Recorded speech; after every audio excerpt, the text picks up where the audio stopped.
this has always been God, ever present, omnipresent.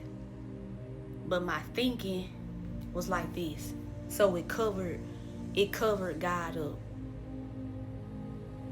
Not really, but since I believed that, I couldn't see God. I only seen what I said it was.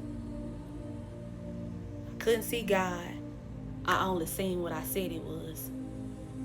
Because when you identify with your thoughts, when you think that you are your mindset, when you think that you are your thoughts, then you can't see the silence. You can't see the ever truth that's remaining and always still and is always there. If you want to see it, you only see what you tell yourself. And I did that for a long time. Me telling myself what situations was, and I got exactly what it is I told myself that it was. But God was always there. I just told myself that something else was. I just told myself that my own thinking was there. Because I became accustomed with believing my own thoughts and being safe by my own thinking, preparing from my own thinking. When I only feel the need to be safe from my own thinking. But I was safe here. But since I let my mind define situations, my mind, my thoughts, because my mind and my thoughts don't talk God language. My mind and my thoughts only talk His own language. And I have to know that this exists beyond this. I have to know that this exists beyond this.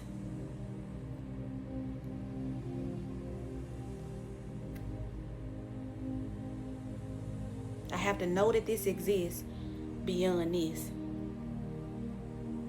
And then this starts to fade. And I start to see that God has never left me nor forsaken me.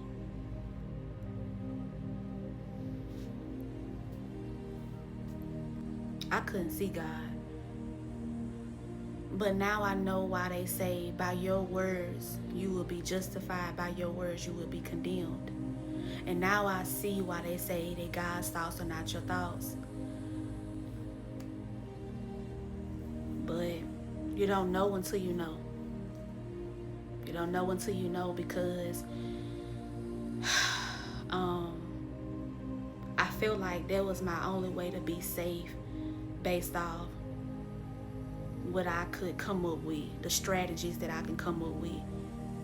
Because again, since I thought that I was my mind, I didn't see God. I only seen problems. And so since my thoughts created the problem, then my thoughts tried to come up with a solution. But there was never a problem. It was only a problem that I said was there. And so here it is. I was building a relationship with it. I was preparing for moments. I was going in my head and strategizing like, okay, that may happen, or I gotta be that way, or I gotta be prepared for that. If they try this, I gotta do this. I gotta, ooh. It was so much strategy. Because again, I wasn't seeing this because I didn't identify with the silence. The only safety that I could identify with was when I go in my head and I come up with a solution. But when I wasn't in my head, there wasn't a problem. But the silence wasn't comfortable for me. I felt like noise had to always be present. Like I felt like a problem had to exist. Like I felt like if it was quiet, then something was wrong. I wasn't comfortable in it being quiet, because it's like I gotta be doing something. Like something has to be done. Like, you know, sometimes you don't feel alive. I didn't feel alive in it, so it's like, okay, I gotta, woo, you know, I gotta do this.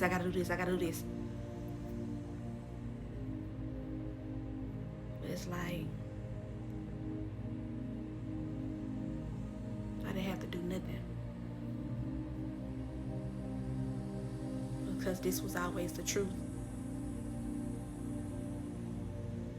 Only thing I had to do was know that.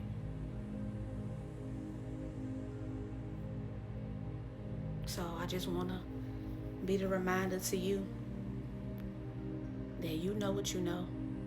And in you knowing it, you can be still in that and know it. And know if you was like me and you was constantly an overthinker, if you was constantly trying to see God from your thinking and all of that, it goes, no. You gotta know. You gotta know. Right? Because if you're looking for God in your thoughts, if you're looking for God in what you're telling yourself, that inner dialogue, that can be distorted. That can be infiltrated. So you gotta know. Yeah, you gotta know.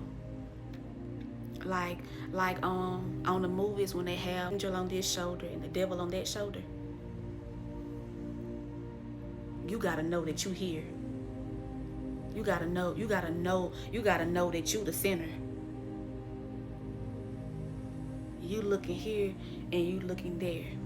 But you don't have to look nowhere.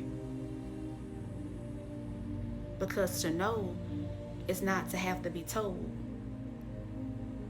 You know.